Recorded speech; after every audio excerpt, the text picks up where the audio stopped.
Hello everyone, welcome to Bookless IQ. और इस video में हम डिस्कस करेंगे डेली करंट अफेयर का। आज 10 जनवरी। तो इस वीडियो के एंड में मैंने स्टैटिक जीके का पार्ट भी शुरू किया है, तो आप उसको भी ज़रूर पढ़ना। तो चलिए शुरू करते हैं। सबसे पहला क्वेश्चन है, चित्रा घोष का निधन हो गया है। यह किस क्षेत्र से संबंधित थी या जुड़ी हुई थी? तो ये है चित्रा घोष और ये है सुभाष चंद्र बोस की भतीजी थी और इनका 100 वर्ष की उम्र में निधन हो गया है। तो ये एक व्याख्याता थी यानी प्रोफेसर थी और शिक्षा के क्षेत्र से जुड़ी हुई थी। बढ़ते हैं नेक्स्ट क्वेश्चन की ओर। नेक्स्ट क्वेश्चन है, भारत के जाने माने व्यक्ति सत्यपाल का निधन हो गया है। यह किस क्षेत्र से संबंधित या जुड़े हुए थे? तो आपको दोनों व्यक्ति याद रखने हैं, सत्यपाल और चित्रा, दोनों को। देखिए, सत्यपाल है, ये फैशन डिजाइनर थे, ऑप्शन सी करेक्ट होगा। और ये भारत के एक मशहूर फैशन डिजाइनर थे। ये है सत्यपाल। इनके बारे में मैं बताऊं तो सत्यपाल है वो 1980 में भारत का पहला साड़ी बुटीक एल अफेयर जो सेंटर है इन्होंने शुरू किया था। और 1986 में उन्होंने ब्रांड सत्यपाल के तहत भारत का पहला डिजाइनर लेबल भी लॉन्च किया था, जो कि अब देश के प्रमुख ब्रांडों में से एक है। बढ़ते हैं नेक्स्ट क्वेश्चन की ओर। नेक्स्ट क्वेश्चन है, 9 जनवरी को कौन से नंबर का प्रवासी भारतीय दिवस मनाया गया था? तो देखिए, 9 जनवरी को मनाया जाता है प्रवासी भारतीय दिवस। तो अब की बार 2021 में ये मनाया गया था 16वां प्रवासी भारतीय दिवस। इसका राइट आंसर होगा ऑप्शन बी। और 16वें प्रवासी भारतीय दिवस की थीम की बात करें तो वो है कंट्रीब्यूटिंग टू आत्मनिर्भर भारत, यानी आत्मनिर्भर भारत बनाने में, भारत को आत्मनिर्भर बनाने के लिए योगदान देना। तो ये इसकी थीम है। अगर इस दिन के इतिहास की बात करें तो प्रवासी भारतीय दिवस है ये 9 जनवरी 1915 के दिन, जब महात्मा गांधी दक्षिण अफ्रीका से भारत के किस स्थान पर आए थे? मुंबई में। तो मुंबई में आए थे, इनकी याद में ये प्रवासी भारतीय दिवस मनाया जाता है। और यह 2015 से प्रत्येक 2 साल में आयोजित किया जाता है। 2018 में सिंगापुर में इसे व्यापक रूप से मनाया था और 2019 में वाराणसी में बनाया गया था। और अब 2021 में मनाया गया है 9 जनवरी 2021 को प्रवासी भारतीय दिवस। बढ़ते हैं नेक्स्ट क्वेश्चन की ओर। नेक्स्ट क्वेश्चन है, किस मंत्रालय के तहत अंतर्राष्ट्रीय अखंड सम्मेलन एजुकॉन 2020, अब 2021 चल रहा है तो इसका शीर्षक यही रहेगा, एजुकॉन 2020 का शुभारंभ किया गया है। तो एजुकॉन 2020 का शुभारंभ किया है ऑप्शन सी शिक्षा मंत्रालय। शिक्षा मंत्रालय ने एजुकॉन 2020 का शुभारंभ किया है। और शिक्षा मंत्रालय कौन, हमारे शिक्षा मंत्री कौन है? रमेश पोखरियाल निशंक। देखिए, केंद्रीय शिक्षा मंत्री रमेश पोखरियाल निशंक ने वीडियो कॉन्फ्रेंसिंग के माध्यम से 2 दिवसीय वर्चुअल अंतर्राष्ट्रीय अखंड सम्मेलन एजुकॉन 2020 का शुभारंभ किया है। यह 2 दिवसीय अंतर्राष्ट्रीय सम्मेलन ग्लोबल एजुकेशन रिसर्च एसोसिएशन के सहयोग से केंद्रीय विश्वविद्यालय पंजाब का जो केंद्रीय विश्वविद्यालय वो बठिंडा में है, उसके द्वारा यह आयोजित किया जा रहा है। बढ़ते हैं नेक्स्ट क्वेश्चन की ओर। चलिए, इसकी थीम भी है एजुकेशन, एजुकॉन 2020 है। इस सम्मेलन की थीम रही थी envisaging education for transforming youth to restore global peace, यानी वैश्विक शांति को साकार करने के लिए युवाओं में बदलाव के लिए एक संकल्प देना जरूरी है। तो ये इसकी थीम थी। एक बार और देख लीजिए, envisaging education for transforming youth to restore global peace. चलिए शुरू करते हैं नेक्स्ट क्वेश्चन। नेक्स्ट क्वेश्चन है, किस राज्य या केंद्र शासित प्रदेश ने सतर्क नागरिक पोर्टल को लॉन्च किया है? वेरी इंपॉर्टेंट पर्सन इंपॉर्टेंट है। सतर्क नागरिक पोर्टल ये लॉन्च किया है जम्मू कश्मीर ने। ऑप्शन ए करेक्ट होगा। और जम्मू कश्मीर के बारे में बताएं तो आपको जम्मू कश्मीर के उपराज्यपाल अभी बने हैं मनोज सिन्हा। इन्होंने जम्मू कश्मीर के एंटी करप्शन ब्यूरो के मोबाइल एप्लीकेशन सतर्क नागरिक, ये नागरिक के लिए लॉन्च किया गया है सतर्क नागरिक। और विभाग के लिए लॉन्च किया गया है विभागीय सतर्क अधिकारी पोर्टल। 2 पोर्टल लॉन्च किए गए हैं, तो ये किए गए हैं जम्मू कश्मीर में। बढ़ते हैं नेक्स्ट क्वेश्चन की ओर। नेक्स्ट क्वेश्चन है, हाल ही में दुनिया के सबसे अमीर व्यक्ति कौन बन गए हैं जिन्होंने जेफ बेजोस को भी पीछे छोड़ दिया है। अब जेफ बेजोस है ये दुनिया के अमीर व्यक्ति नहीं रहे हैं, दुनिया के सबसे अमीर व्यक्ति बन गए हैं Elon Musk. Option C correct होगा, ये है एलन मस्क।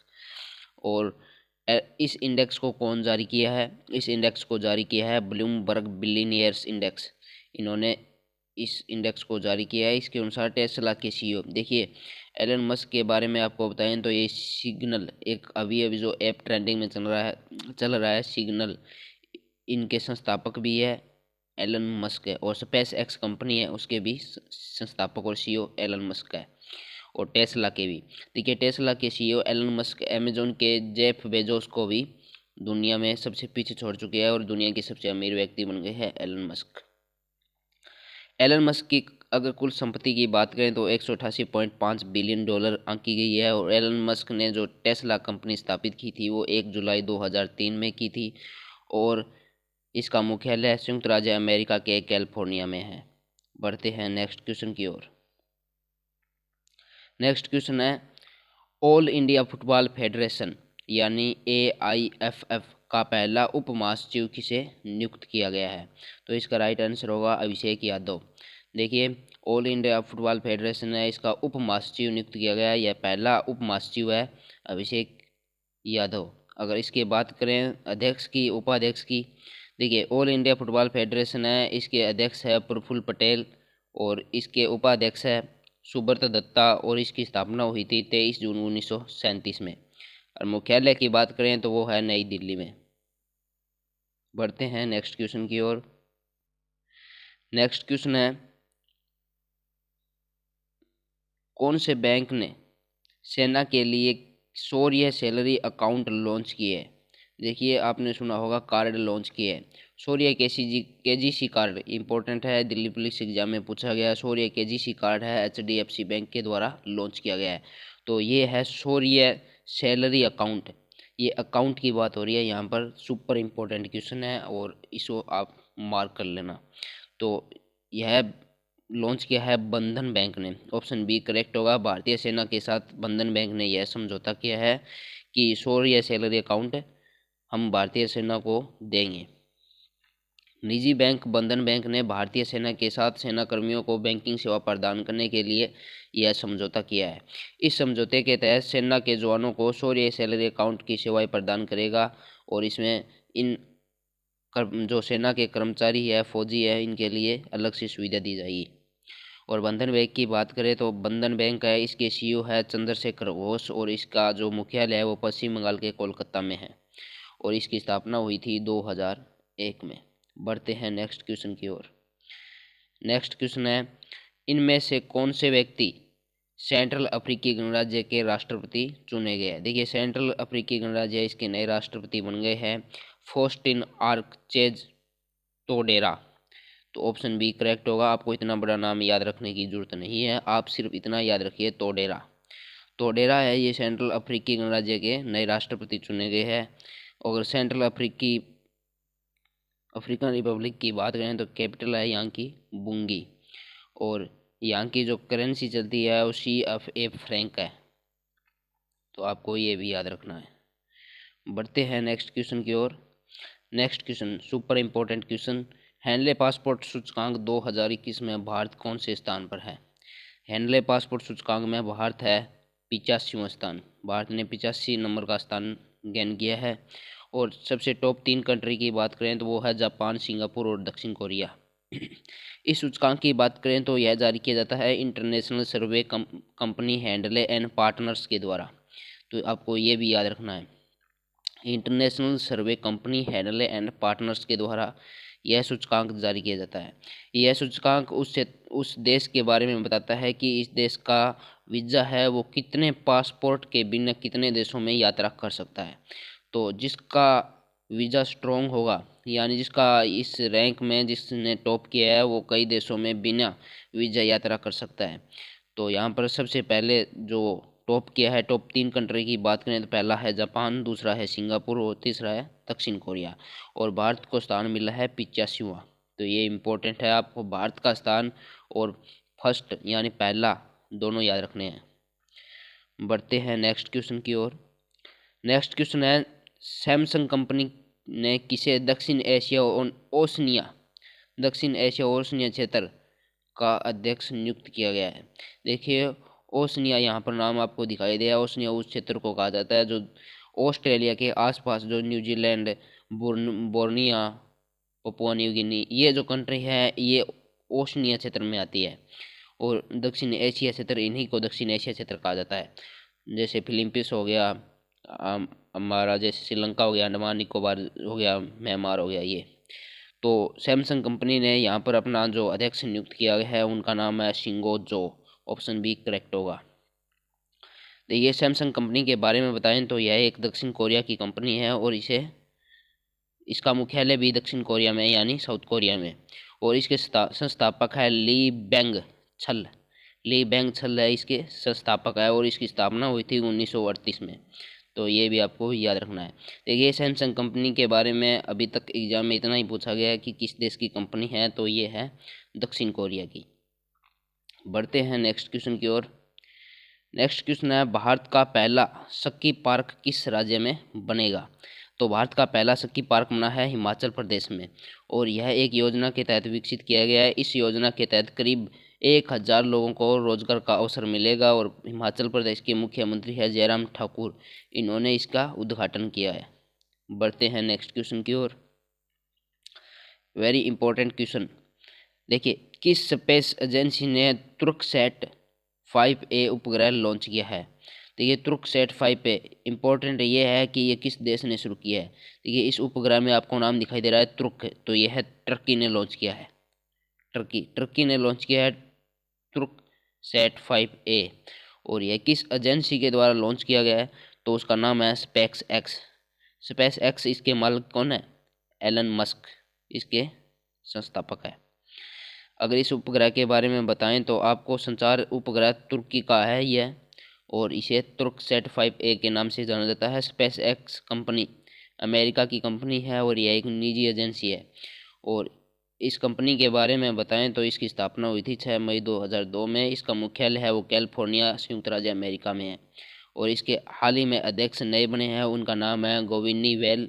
और इसके संस्थापक और सीईओ कौन है, दुनिया के सबसे अमीर व्यक्ति जिनकी संपत्ति है 188.5 बिलियन डॉलर, उनका नाम है एलन मस्क। बढ़ते हैं नेक्स्ट क्वेश्चन की ओर। नेक्स्ट क्वेश्चन है, किस राज्य सरकार ने अरुंधति और मैत्री योजना, दो योजना है अरुंधति और मैत्री योजना, इनको शुरू किया है।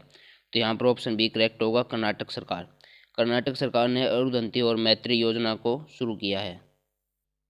अगर इस योजना की बात करें तो यह योजना है वो ब्राह्मणों के लिए शुरू की गई है। कर्नाटक सरकार ने गरीब ब्राह्मण की महिला है उनके लिए दो योजना शुरू की गई है। इसमें आर्थिक रूप से कमजोर वर्ग की ब्राह्मण महिलाओं को आर्थिक रूप से लाभ दिया जाएगा। इस योजना के तहत ब्राह्मण वधु को 25,000 रुपये, वेरी लार्ज अमाउंट 25,000 रुपये यहाँ पर दिए जाएंगे।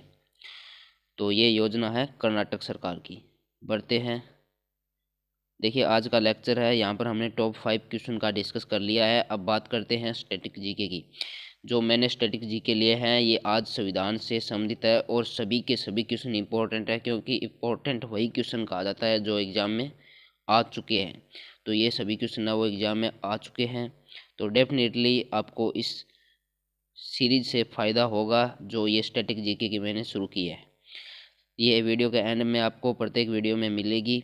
और आज देखते हैं स्टैटिक जीके का पार्ट। देखिए आज है पॉलिटी से संबंधित।